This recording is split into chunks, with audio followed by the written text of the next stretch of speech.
All right. Looks like we have a lot of people joining us, but I want to keep us on time since we have a lot to share today. I'm Natalie. I am the Vice President for Member and Student Engagement with Campus Compact, and we are excited to have you all here for our webinar today, which is Campus Innovation for Multigenerational Society. So for those of you who have been around Campus Compact for a little while, or CoGenerate for that matter, you might have heard that we are doing a new partnership that we're very excited about, and this is part of that partnership. So we have come together with the generous support of MetLife to create the Campus CoGenerate Affinity Network to help turn campuses into hubs for co-generational collaboration and learning. So America is the most age-diverse society in history right now, and campuses have a lot of work they can do to become really instrumental in building relationships and networks that can drive personal and professional growth. Our conversation today will be moderated by Eunice Lynn Nichols, the co-CEO of CoGenerate.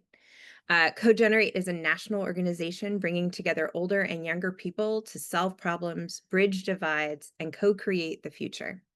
Just an FYI, we did have a small change up in our lineup today. Our representatives from Goucher College and the University of Texas, El Paso could no longer make it. But luckily, Karen Morris from the School of the Art Institute in Chicago has graciously stepped in to share her experience in this work as well, and we're excited to have her. So as they're talking, feel free to put questions into the Q&A or the comment section. We're happy to, we will be doing Q&A at the end, but if we can work them into the conversation, we will do that as well. Use the chat box to comment about things that are happening on your campus. Feel free to introduce yourself and tell us where you're from so we have an idea of who's here. We are recording this session, and we'll send out the recording with our follow-up email. And we'll include all the links and everything that we talk about today. So I am going to turn this over to Eunice now so we can start this amazing conversation. Thank you all for being here. Thank you, Natalie. What a pleasure to be here with all of you. And thank you, Campus Compact, for being the best collaborator and partner in this Campus CoGenerate work. So welcome. We're so glad you're here. As Natalie mentioned, please put in the chat box where you are zooming in from. We'd love to know who's in this space. We're gathered at a moment of real transformation in higher education. As you know, campuses are confronting declining enrollment, aging infrastructure, and a rapidly changing student body. And at the same time, we're seeing something really hopeful, a movement that's bubbling up across the country, one where generations are coming together, not just coexisting, but with shared purpose to solve problems, exchange wisdom, and reimagine what campus life can be. It's what we call cogeneration. It's really all about the co or the with. Whether through intergenerational housing models that pair students with older neighbors, classroom experiences that bring generations into dialogue with one another, or civic partnerships that build belonging across lines, this movement is really showing us that connection across generations isn't just nice to have, it's a necessary strategy for building resilience, for innovation, and even institutional renewal. For so many of us, including those on this Zoom panel, and certainly including me, this work is deeply personal. As a daughter of immigrants, I grew up in a multi-generational household. My grandparents were embedded in my life, and I didn't need a name for it. It was just the way things were. It wasn't until I went to college that I was thrown into a community where most of my experiences were curated for me to live, learn, and socialize with other young people. But one of my formative experiences was getting to know an older resident and member of the local Baptist church, and we started playing music together on Sunday mornings at that church. She was on organ and I was on violin. We had almost no life experiences in common, but our shared passion for music and the relationship that formed out of our weekly collaborations and then monthly meals that she would invite me to in her family home expanded my capacity to connect across difference and gave me a newfound understanding of who could feel like my family and what we could accomplish for the community together. But the reality is that my connection with Mrs. Dubendorf was really a do-it-yourself project. It was the exception, not the rule, in particular for my fellow peers. It did shape how I see the world and anchored me in the belief that we are better and stronger when generations walk alongside each other. So I'm particularly excited that today we'll have a chance to explore what intentional cogeneration looks like. And we'll see what it looks like in action on 3 college campuses and why it matters now more than ever. So, before I introduce our 3 amazing panelists, I do want to share a few insights from CoGenerate's national study on social isolation and loneliness that I think are particularly relevant to higher ed in this moment. The report asks a provocative question, and we made it the title. It's called, Can Intergenerational Connection Heal Us? And our friend Daniel is putting that in the chat box. Today, young people are experiencing unprecedented levels of loneliness, and meanwhile, older adults are becoming increasingly isolated as they age. It turns out hundreds, if not thousands, of organizations are putting the puzzle pieces together to help these 2 generational bookends become each other's solutions to their social isolation and loneliness. So, in the fall of 2024, we set out to learn from organizations who are implementing cogenerational strategies as an antidote to that isolation and loneliness.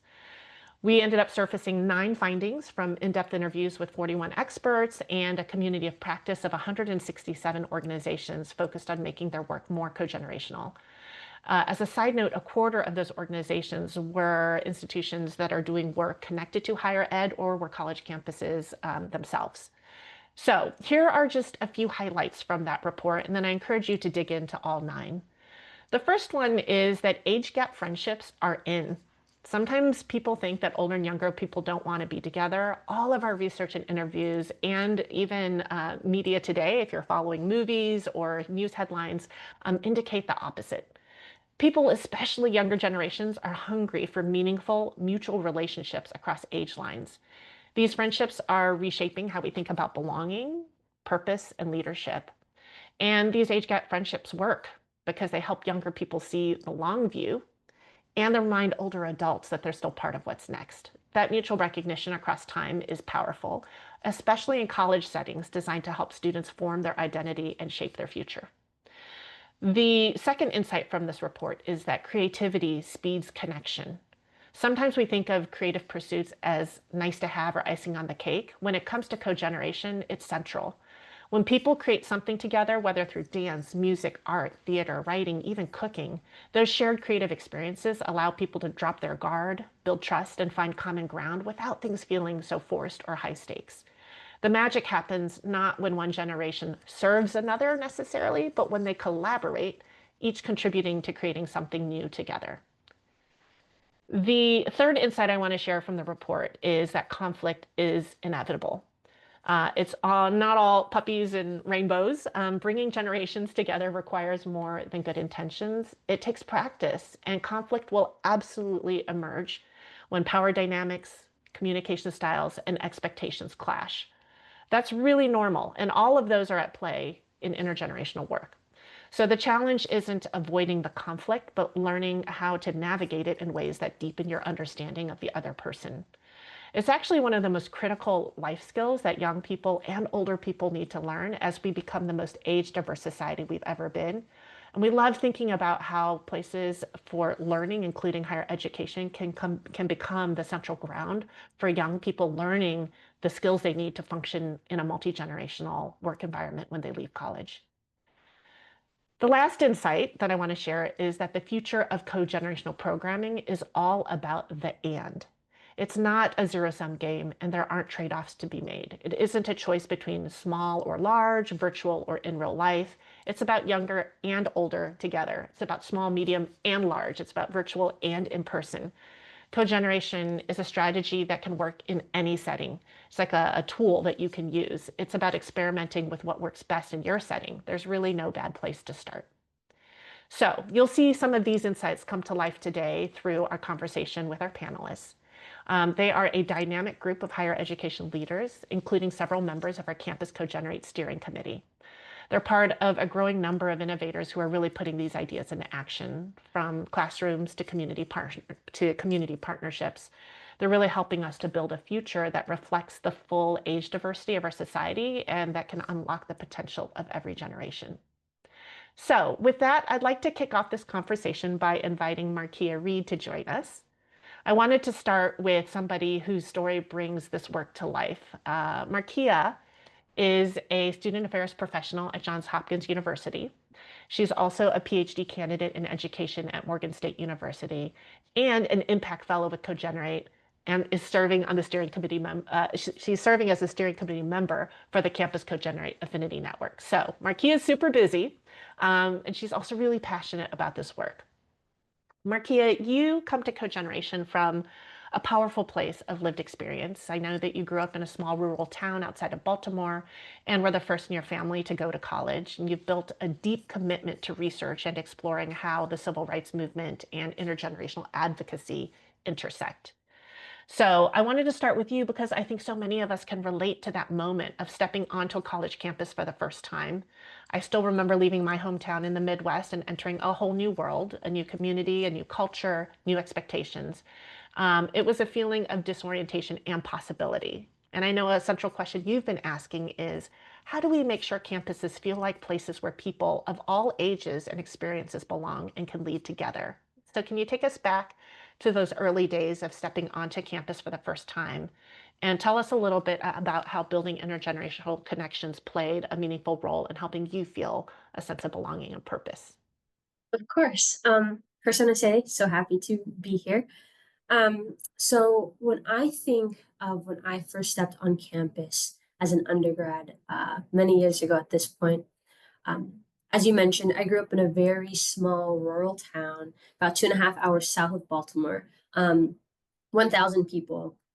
I'm the eighth generation in that town, right? And so I felt very connected to that town. And all of a sudden, I'm in Baltimore and I'm surrounded by people who seem to have seen so much more than me, who seem to know so much more than I do, who seem so connected. And while I was very excited to start, I did not feel connected at all at first to my campus community, nor to Baltimore, the city. And I remember wanting to be involved and not really knowing how to start. And so, really, my connection to Baltimore City, which, funny enough, I'm still here. And the reason why I think is because of those intergenerational connections, specifically through civil disobedience trainings. I don't think everyone has that, that's not everyone's footing, but I was in school in 2015 when Freddie Gray was killed by the police in Baltimore City. And I distinctly remember feeling like I want to do something, like something's bubbling up in not only the community, but the nation. But who am I? I'm a teenager. I don't know how to be involved. And I remember standing on the seventh floor of our library on campus and looking out into Baltimore at the fires and Mondawmin Mall and thinking, something is happening, something is changing. I want to be a part of that. And so I kind of just ventured out into Baltimore City to see what's going on. And I remember going to this Methodist church in West Baltimore, where older folks from this community, it was around like Sandtown, Winchester, West Baltimore community, um, were hosting the civil disobedience training in a basement for anyone who wanted to be involved. And I stumbled in, and there were students there from various campuses in Baltimore. There were older folks who lived in Baltimore who were talking about the history of their community, how much it meant to them, and how they thought that we could move forward together as kind of like a coalition. And they were teaching us tactics. Folks who had been in anti-war movements, the civil rights movement, were coming and sharing their stories, hoping that we could learn from that. And we held hands and we like said chants and prayers. And for the first time, I felt not only connected to my community, the Black community, but also to Baltimore City. And I remember thinking, like, I want so badly to stay here and to learn from the people around me. And I did. Like, a decade later, right? I'm still here and I love Baltimore so much. And being in a space where people were able to kind of impart wisdom onto me and make me feel empowered to make change in the community was huge. It was everything to me. I love that story, Markia, and I'm struck by how you sought out the wisdom of longtime residents and older neighbors. People really understood the community's history and power structures, and then learned alongside them. And I'm guessing when they threw especially the olders through that training, really had probably learned the tactics and the fortitude for civil disobedience in the civil rights era. Probably they were so overjoyed when young people showed up because they know they can't do it alone, and they need to do it with other folks of other generations. So you're part of that legacy. And it echoes the themes in the social isolation and loneliness report that these age gap friendships and relationships work in part because they illuminate life's longer journey. They helped you Exactly. see beyond the moment, your need to go do something, to take action. And they probably reminded the older adults that they are really needed as part of what's next.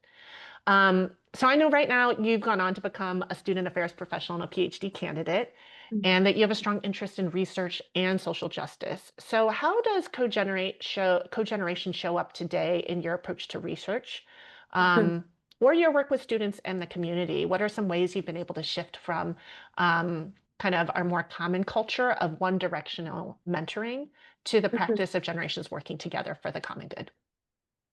I think for me, especially in my graduate journey, both in my master's program previously and currently in my PhD program, I've really been gravitating toward community-based participatory research, which is just a method that we can use to involve all members, whether that's, in my case, Baltimore community, in all processes of research. So we're identifying the question together, we're figuring out the solutions together. It's more so research with instead of research for. And I was introduced to this in my master's program where I worked with my professor in two South Baltimore communities, Brooklyn and Curtis Bay, specifically to figure out what was the experience of older adults living in those communities who were, they say, aging in place. What did they love about their communities? What was challenging for them? Where do they go the most? Where do they wish they could go? Um, and so that involved me talking to a lot of folks in those communities, sitting in people's homes, hearing their life stories, and having them kind of work with me and my professor to figure out what do they need, And all of that data that we all worked on together and analyzed together was used by a local nonprofit called Action Baybrook, who then applied for grants. And the point of the grant was to get money to improve the lives of older people in those neighborhoods. And so I remember this one particular man. He was a young, well, I think he was maybe in his 60s or so, but he was from Jamaica. And that was the longest interview I had. I remember coming to his house, being really nervous about it because I didn't know him. We were just going door to door. And I just sat in his living room with him for what seemed like 2 hours or so, just talking about his life and all he had seen over the past like 30 years in Baltimore, how his neighborhood was changing, and how he was an artist and he really wanted to put like these sculptures in the park across the street. And I think this also plays into why I'm still here, right? In Baltimore City. It's like I learned so much from talking to just community members in general about their experiences and about the history of Baltimore. I'm a big fan of history, as you mentioned, in the civil rights. So it's like really thinking deeply about where has Baltimore been? How has the community shaped that? The people who already did that, like, how can I do that too? And talking to folks and being a part of that research project in particular was really helpful and eye-opening to me because we were able to co-create something together. And I don't think there are a lot of opportunities to do that. So in my PhD program, I'm trying to figure out a way to do the same thing where I'm not like thinking of the research question myself, but I'm working with people of different walks of life and ages to figure out a research question, and we can figure out that answer for the community together. I love that. I've been really moved by the idea that intergenerational work requires a different kind of research approach. And the Mm, participatory method I was not that familiar with until I met. Do you know Dr. Ayanna Handy at Drexel University? I don't. I want to introduce you to her. I don't know if she's on the Awesome. call today. She runs the Joy Lab and has done a lot of participatory research on Mm, intergenerational programming in particular. And I was struck, I was attending a session where she was presenting on some of that research, and she refused to do it without bringing she brought like 10 or 15 older adults from the programs from Philadelphia to this conference in Baltimore. She said, we can't present the research without, because they are researchers, though they were part of the programs, they are the ones who are also collecting information. And it felt so different to hear about the impact and the insights from the research with the older adults who were part of it, and then the grad students as well. And so even the presentation in kind of a more academic setting was intergenerational. And it made it feel really personal in a way where academia can often feel a little bit, I don't know, more head than heart. And so I love the fact that you're leaning into this. It's wonderful. So, okay, as a student leader and an academic researcher, and your formal role right now in student affairs, what's a bold idea or tangible way you'd like to see institutions of higher education invest in co-generational experiences that could be game-changing? So it's not such a do-it-yourself project, that it's not like you're standing on a building looking out being like, maybe there's something out there for me, where it actually is built into the structure more. I think that what I have seen various campuses doing, so it's not necessarily a new idea, but I do think it's very niche on many campuses, is community-based learning courses that have community members as co-educators in that space, and making it so that things are not as hierarchical. Because as you said, I love academia, and sometimes it can feel very isolating and walls off. And here's the university, the community is out there. But I like the idea of bringing the community into academic spaces more often, because I'm a big supporter of the idea of lived experiences.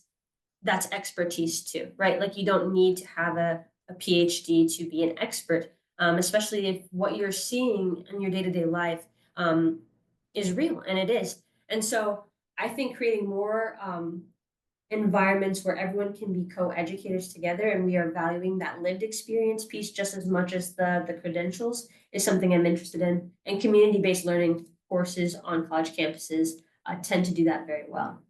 Now, if we can get that structured on multiple campuses and have more funding toward that, I think that would be ideal.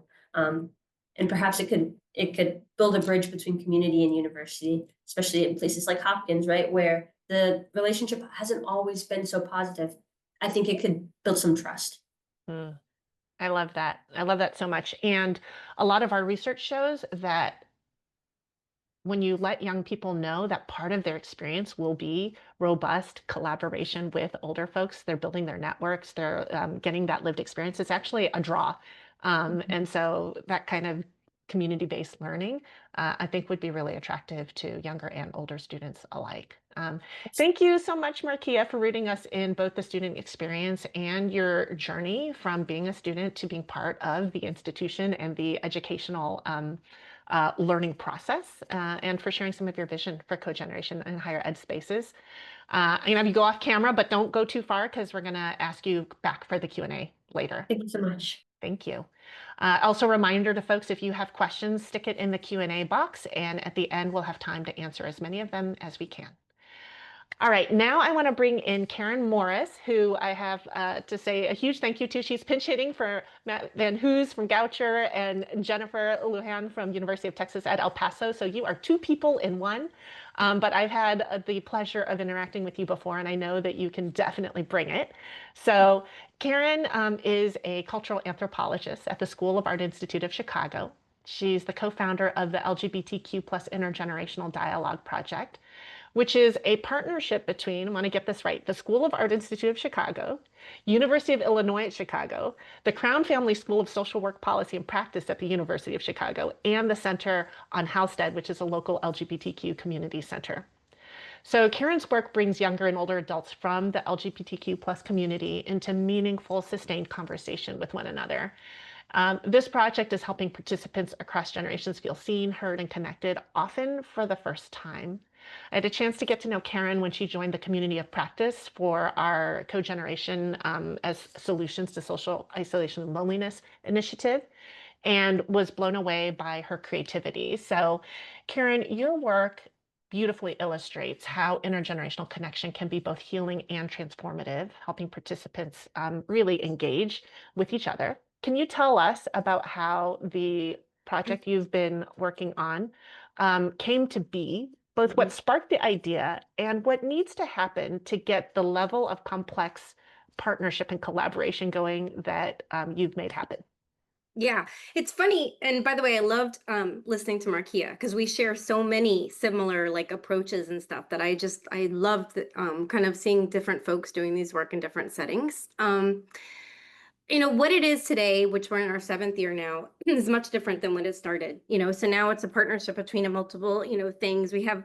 And so I think kind of if you had told me 7 years ago that it would look like what it looks like today, I would have had no idea, no way of like understanding that.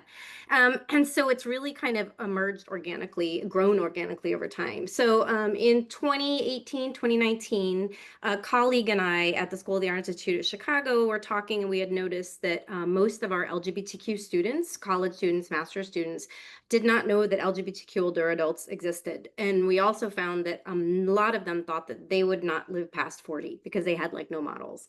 At the same time, we had been doing work at the LGBT community center near us with LGBTQ older adults and had found that they really felt forgotten by the generations that have come since then of LGBTQ folks. They felt disconnected from the LGBTQ community. They wanted to help younger folks with activism because many of them had been activists, but they had no idea how. So really it started as this experiment. So we met with somebody we knew that was at the community center, and it was just the three of us. And we were like, what would happen if we just found a way to get them together, some younger folks, some older folks, feed them, water them, and get out of the way and just see what happens. And because this doesn't happen, as we know, intergenerational connection is often not happening in the US, especially with LGBTQ folks. It happens even less often because we are seldom born into families or communities that have out elders. Our society, our educational institutions have really kept LGBTQ adults and older adults away from youth. So it was really just like, let's see what happens. And so we got a little seed money from our school. So Adam and I, who are my collaborator, we went to our Dean of Community Engagement. I said, we want to kind of start doing this. Could you just like basically know about it? Could we use the institutional resources like the copy machines? That's what's wonderful about already being in a school. And we were able to get a little bit of seed money, and the seed money was mostly for feeding people. And so we announced, it was very informal. We kind of announced in our classes, we're starting this crazy thing. Tell us if you're interested. And the senior center announced it to their folks, and that's how it started. And then over time, we got through COVID. We thought with COVID, it was going to have to shut down because it's all in person, but it became clear that actually the need was greater during COVID. People really, really needed to connect. So we actually went from weekly meetings to bi-weekly meetings during COVID.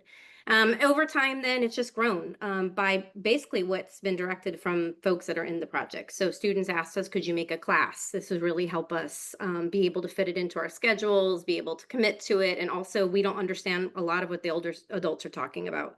So it is now a two-part class, a fall class and a spring class. In the fall class, the students meet. We rotate 1 week, the students in a seminar, 1 week with the intergenerational group. And we do this, and we have a 2-week segment. So maybe we'll do a section on LGBTQ activism, and we make all the materials accessible because we're learning along with the older adults who, for them, it's often their first time being in an educational environment that's talking about LGBTQ history and issues. And so all of our syllabus is made to be super accessible for the older adults as well as the younger. So we'll learn about things, and then we'll talk about it. And so that's kind of how it started. The classes is what then made it sustainable, I think, for us. It's wonderful, and it's a lot of work because half of the students are enrolled students and half of the students are not enrolled, and they're older adults. So we're kind of teaching 30 instead of 15.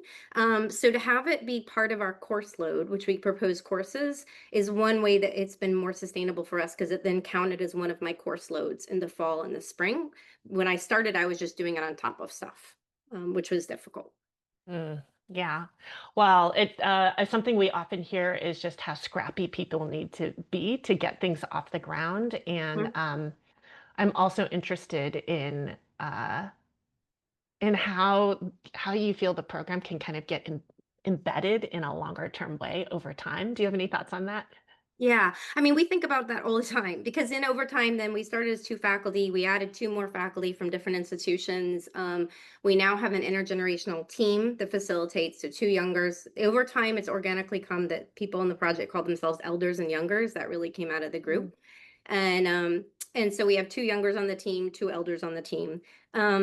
we talk about that a lot because now we're in the 7th year and it's a lot, right? It's emotional labor, it's organizational labor, it's all sorts of stuff. And I think funding is, as a lot of people will say, a big one. We had got a research grant, which we're finishing. And so that's one that's making us think about what's next. We're also playing with ways that we could include people that are not able to be college students, and that also can't commit to 9 months of week meetings every week or every 2 weeks. And so we're playing with that in terms of sustainability. How do we both reach those people in the community, and also how do we do it in ways that are less heavy lifts to kind of reach more people? So we've started doing programming in Chicago Public Libraries. We just did an event at the Museum of Contemporary Art in Chicago. We've also started a short, like, mini dialogue where it's just 4 meetings at University of Chicago that brings Southside elders in. So we're really thinking about that long-term sustainability, especially as we're finishing our grant and we're coming out of money. So I think it's, but I think for people that are faculty and staff on campuses, one of the big ways is getting it as a course. I think that really works because then your students can actually commit to it as well. Yeah. Yeah, that makes a ton of sense. I want to ask kind of a question from a different angle, which is that oftentimes when people think about intergenerational work or like, oh, a dialogue project, like people will talk and somehow it feels warm and fuzzy. We also look at this other side where intergenerational work actually builds social capital. It can actually help younger and older people take a step up in life. Do you have a story or an example of how that works with the dialogue project? Sure. And I like the idea of social capital, this idea of kind of by somehow building social networks and connections, right? It makes for a stronger community, especially the idea of bridging, the social capital that's bridging. So bridging divides, crossing. With ours, we're really conscious that it's bridging generational divides within LGBT communities, but it's also building we're crossing racial divides, which are big divides in the community, as well as class divides.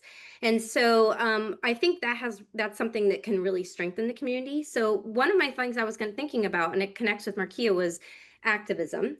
But then there's been, other ways too.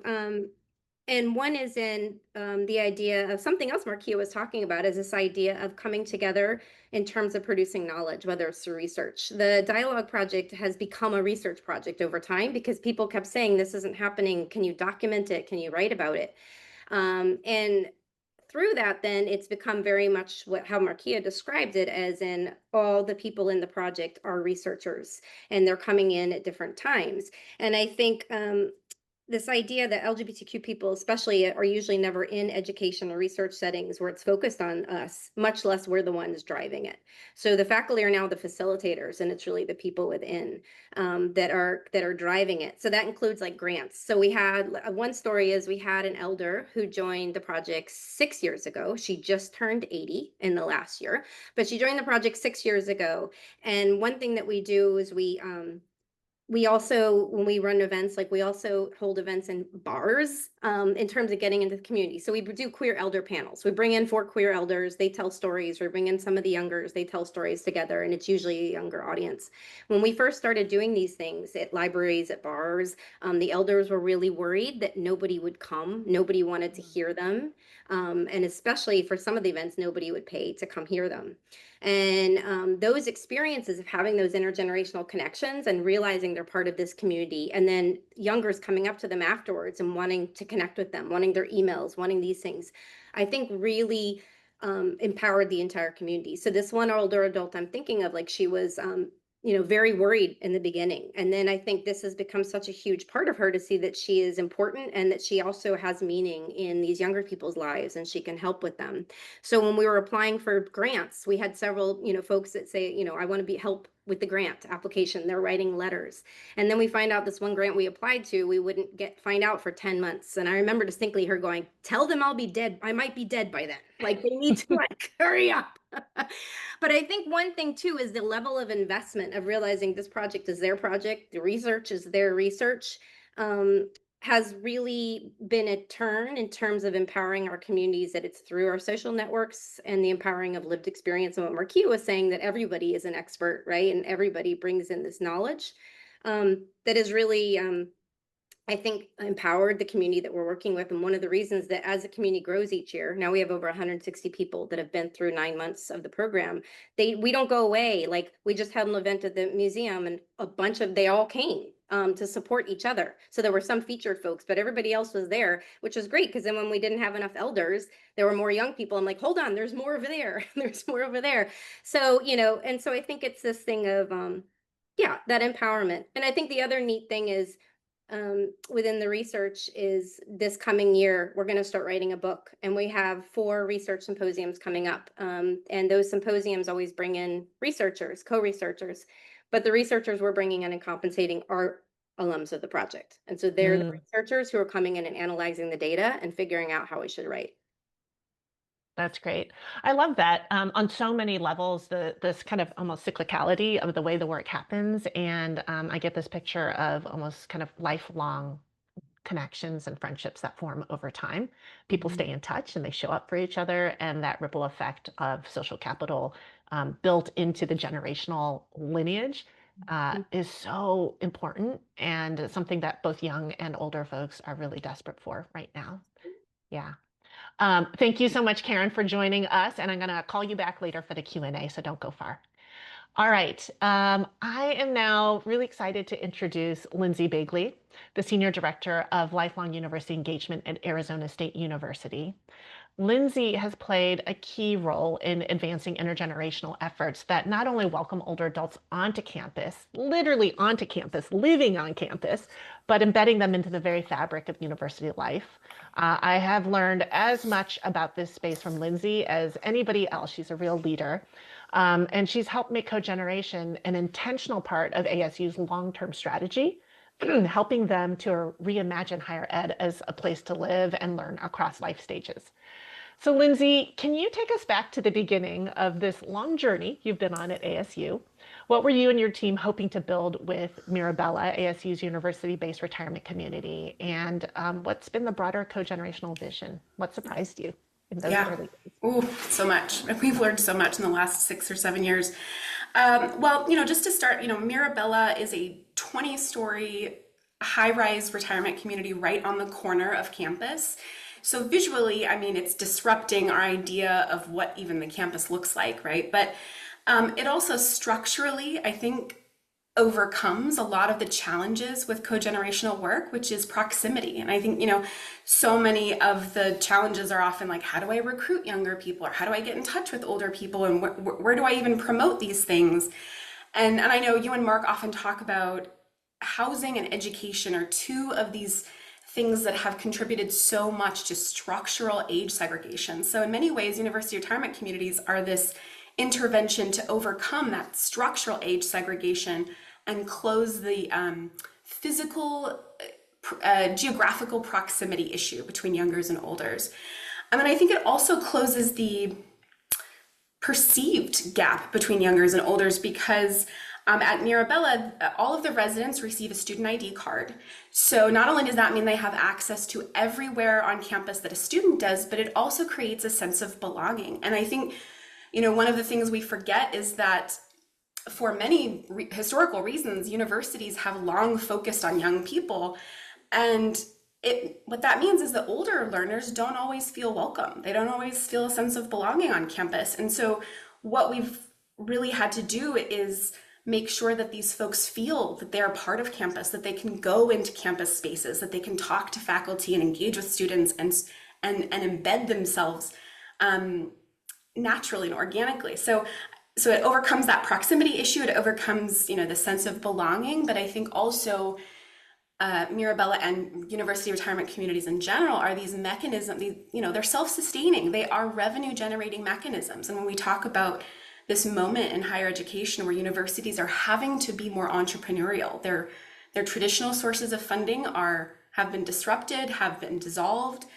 They have to think differently about how do we think differently about how to sustain our operations. So university retirement communities are a one innovation to do that. So that's kind of the big picture of Mirabella at ASU. And what was the other question about? Oh, well, I'm gonna just put in the chat an amazing article that Lindsay wrote with one of our impact fellows, Simon Chan. It's called what is it? It's like longevity boom Yeah, enrollment cliff. Meet longevity boom. Yeah, it is probably one of the best clear arguments for why higher ed really needs to care about the longevity boom from an economic perspective. So give that a read. Lindsay, one of the things that we highlighted in the social isolation loneliness report was this concept that when you bring generations together, conflict is inevitable. I want to say on the other side, the conflict is worth it because we actually really need to learn how to do conflict better. Can you share, just to ground us in like an example of Yeah. that happened pretty early here and what has happened on the other side of the conflict? Yeah, thank you for that. I'm going to tell you a tale. And I think, a lot has changed in 4 to 5 years. I think in the zeitgeist, we are a little bit more open to this idea of university retirement communities. But so we opened December 2020, which is a very stressful time, as you recall, certainly for senior living communities. But we had to open because so many folks had sold their homes to move in. And so, we forged forward. And what I think nobody had pieced together was that at the time there was a ramen restaurant right across the street that had a use permit to play electronic dance music till 2 a.m. And they were they were closed as a music venue, as were all bars and restaurants that were music venues. And so when they returned, by that point, there were multiple high rises that had been built up, including Mirabella, so hotels and apartment buildings. And this particular restaurant is like a courtyard concept, like an open air courtyard concept. So what had happened is that when they resumed, electronic dance music is known for its bass, its heavy bass. And so the bass would like shoot up the sides of these high-rise buildings and reverberate, like shake the top floors. And so at its core, this conflict was a sound engineering problem, okay? And perhaps also a zoning problem that's inherent to all, I think, rapidly growing cities. But it somehow became this ideological warfare about, why are older people even on campus? Why do they belong to be here? Universities are for younger people, and it really became this scorching social media campaign against older people. And I would even go so far as to say there was quite a bit of verbal violence against Mirabella residents. And this was extremely demoralizing for me because, and not only is this, an obvious win-win. I mean, I am witnessing the incredible intergenerational connections that are happening, particularly around music and the arts. As you mentioned, this is, I'm seeing residents and students connect, and they're working on projects together and they're learning together. And yet in the media, what's being covered is just the most ageist, narrow, stale narrative you've ever heard, which is universities are for young people, and who let older people come to campus? And I wanted to scream like, we did, and there's a good reason for it, because we're seeing all these positive outcomes with students. So it revealed for me that, this work is not without its challenges. We are pushing against a perhaps century-old narrative that universities are for young people. They are designed to help people graduate and get jobs and nothing more. But if you believe that narrative, your university is probably not doing well right now. So I think, we were one of the first sort of innovations to confront that narrative and to start to put new stories out there to say, look at all the interesting, important, and valuable things that older adults are doing on campus. They're connecting with students, they're helping them graduate, they're addressing loneliness and isolation, they're working on research together with students, they are doing social impact projects with students. But unless you have an engine to put those new narratives out there, these old stale narratives will persist. Yeah. I think storytelling has been a big part of what you've been doing. And I think not just doing the work on campus, but also I think it's why thought leadership has been so important for you and for Mirabella and ASU in general. I'd love to get a little practical. There are some folks on this call who may be thinking about starting something co-generational on their campus, maybe for the first time. Given the journey you've been on, what's your best advice on how to lay the groundwork and how to stay the course? Yeah. Well, I'll be the first person to tell you, I don't think university retirement communities are the only solution. In fact, they're not feasible for a lot of institutions. So I just want to call that really the advice is looking at your campus, your institution, and figuring out what is repurposable. What can you open up to older people? What already exists? What assets, what campus experiences, what facilities already exist that you can open up and carve pathways for older adults to participate in.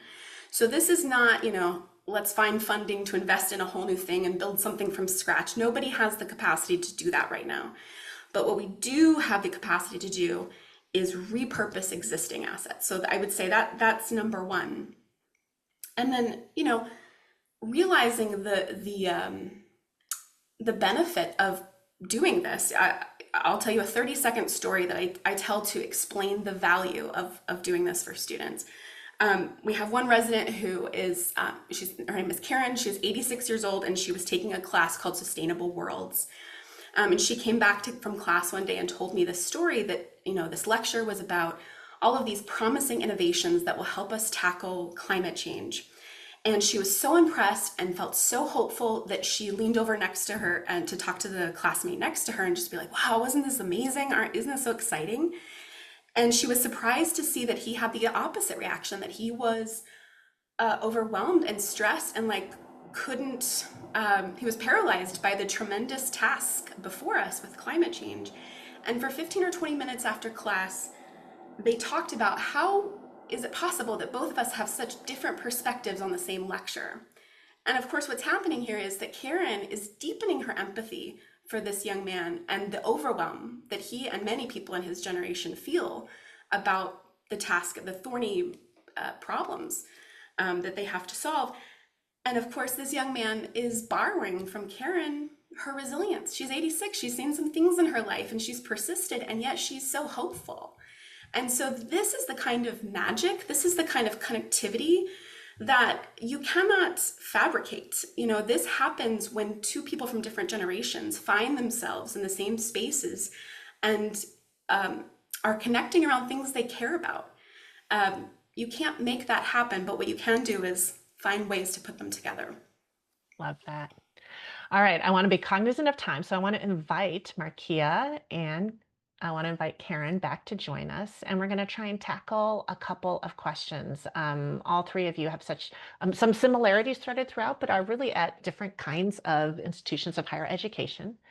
So for our audience, this is your chance to try and get a question in, but I'm going to start with some of the ones that have already been posted in the Q&A box. Okay, the first one from Maureen Cullen-Taylor is, I think this came up, Markia, when you were talking. Can you share who to approach to find students to collaborate on intergenerational projects? And I think that, Lindsay, you had said one benefit of university-based retirement communities is the proximity, but maybe if you don't have that, how else can you, if you're an organization with a bunch of older adults wanting to do an intergenerational project, how do you connect with students?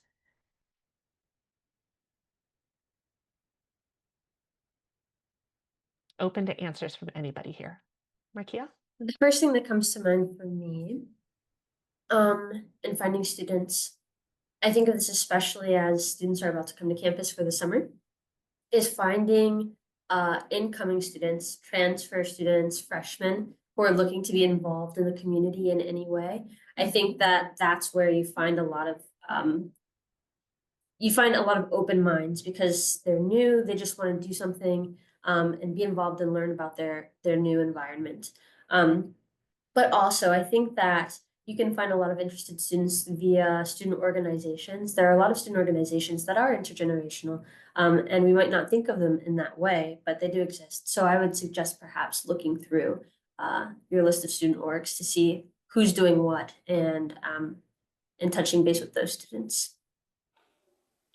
I would second that. I would say service learning programs that are already seeking to be community-based and community engagement offices. I can't remember, I think Karen had mentioned the Dean of Community Engagement. Typically, there's some kind of office of community community engagement at institutions. What I think is important here is the opportunity to see who are we even talking about when we say engaging older people, because unfortunately our mental models take us right to like end of life and what could possibly be the collaboration between somebody who's at the very end of their life. But the opportunity here is realizing because of longer lives, we have older people who are so active, so engaged, so curious, so sharp, so valuable. Like there's so much opportunity that we almost have to see who we're talking about to even begin that creative thinking. Absolutely. Thank you for that. It's a good reminder that proximity, just kind of having somebody in the vicinity isn't enough. You actually have to know the ways to connect. And I think Karen and others have mentioned just telling your stories. Higher ed is so deeply siloed structurally within itself. And the community engagement folks don't often know the academic research folks, who probably don't know the Osher Lifelong Learning Institute folks, or the service learning people. So some of it is, if you get into this work, you will become a bridge between all these factors. And that's kind of becomes part of the job, part of the adventure, let's say.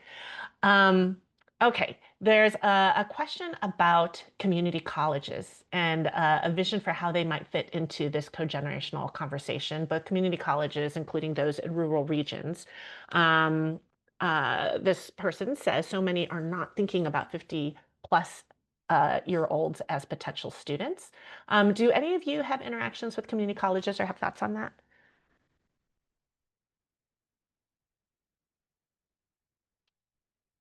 Any takers? If not, then, oh, go ahead, Karen. Oh, yeah, go don't. ahead, Karen. Oh, go ahead, Lindsay. I don't. I think one thing we keep trying to do is expand who we are engaging, which often just happens if we happen to, find someone, because I think that's a great question. Because I think also they're, the kind of that already for us, we're working across an art and design college, a private research university, and a public research university. And just those different populations are really great to bring together. So I would love that. I would almost think maybe for community colleges to maybe reach out and make connections with other institutions that are already there. I'm really liking the advice that's been happening in this call in terms of like not reinventing the wheel necessarily, but looking out and seeing like who's doing X, like, or where there's a group of students that might be. So in this case, I might say for community colleges to reach out if you see folks doing that work at institutions, at other local institutions. I think that would be awesome. Yeah. I was just going to say, I think community colleges have a distinct advantage in that the culture of these colleges embraces older learners more so than four-year universities. And so the recommendation I would give is to look into your state to see if you have some kind of program that gives retirees free access to university level courses. I think there's only about 4 or 5 states that don't permit this. It doesn't mean they have good processes for granting retirees access to college courses, but most states have some kind of program.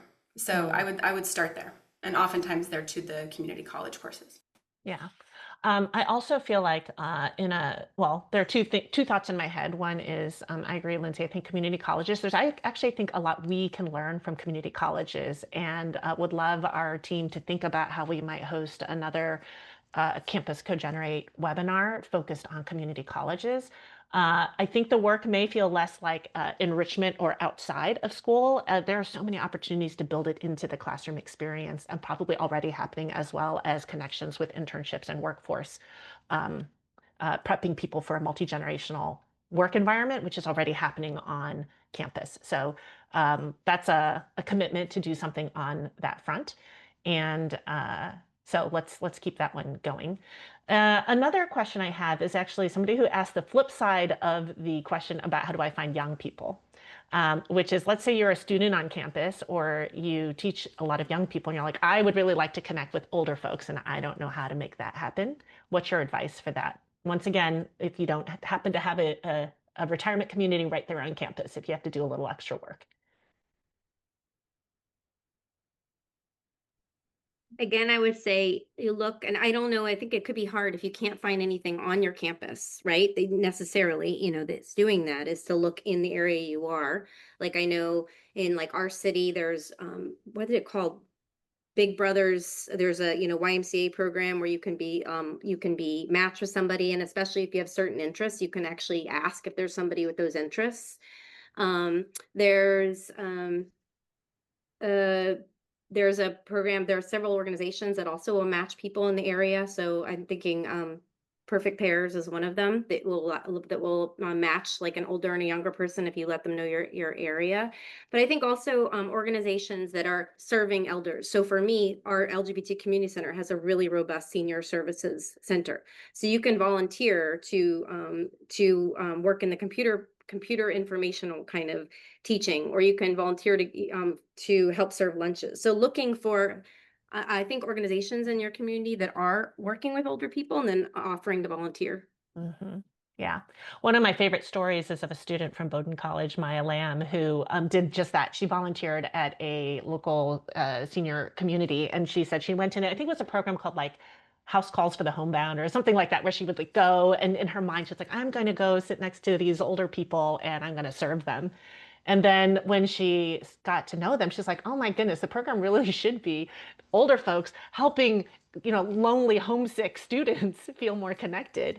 And then her friends started saying, why can't I get some older folks in my life like you have? So she started a Dear Abby like advice column in her school paper where she would gather questions from her peers. And then she'd go over to the community center where she was interacting with all these older adults, get their collective advice, and then put it in the paper.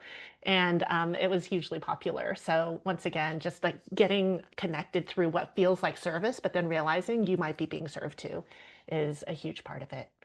Okay, we have a minute left before I want to hand things back to Natalie. So we're going to do a final lightning round. This is your chance to say whatever has been not said yet. I would encourage you to either, for those on the call who are maybe tentative about getting started, might want a place to start or need some encouragement, or if you just have a big idea that you haven't shared yet for how to make this work really embedded in higher ed, feel free to share it. Let's start with Lindsay. Okay. There is a global movement called the Age-Friendly University Global Network. Some of you may be members or maybe a part of member institutions. But these are institutions across the entire world that are realizing they need to expand their learning offerings to older learners and have subscribed to 10 principles and how to do that. And so I would direct everyone, if you are looking to make connections with institutions, to go to afugn.org and see if there's a university nearby that has declared themselves age-friendly. We can help you get in contact with whoever applied for that designation. And so that way, might be one inroad for you to make a connection with an institution that wants to make a connection with you. Wonderful. Karen, let's go to you next. I would say for anybody, thinking about wanting to start something, to start small, like start really small, be patient, be flexible, let it grow, and talk to folks, if you can, who are doing that kind of work in other places to kind of be in. So my kind of big dream is that, some big major funding organization decides to launch something where they offer mini grants that come along with fellowships for folks that want to start something at a university or a college, that can then hook them up with people so they have some seed money and start. But the main thing is small. Like if I had started by thinking I'm going to partner with all these schools, like never. So it's just like start small and go with it. Great. Markia, we're going to end with you. I'd say try to figure out what's already in your community. There are so many people who are already doing this kind of work that might not even realize that it's cogenerational or intergenerational. And so looking inward at what you already have is a great start. Also, on top of that, I would say, I think a lot of this is about relationship building. So find an organization that you really connect with and talk to them, build a relationship with them, introduce that organization to your students. Because at the end of the day, our universities are not, silos, they're a part of a larger community. Thank you. All right, over to you, Natalie. Tell us how we can get more involved in Campus CoGenerate, because that's another way to stay connected. Yeah, well, thank you all so much for your time today. This has been really amazing conversation. I want to thank everybody for putting all this information in the chat. There have been so many great suggestions and websites, so we will try and capture all of that. I also want to say a huge thank you to Daniel Lopez and Christina Rodriguez, who behind the scenes made this happen. So Campus CoGenerate is our affinity network. If you're interested in that, we're going to put a link in the chat about, oh, there it is, how to get involved. It is for members of Campus Compact, but if you are interested in partnering in any way, we also put the Campus CoGenerate at compact.org. Please feel free to reach out. And before you head out, we do want to launch a quick poll just to see how you all felt about this. And so, after today's session, do you feel inspired to bring younger and older generations together on campus? So thank you so much to those of you who are answering. And I just want to say thank you again to everyone. And we will share all of the resources that were talked about today in the follow-up email. So thank you so much.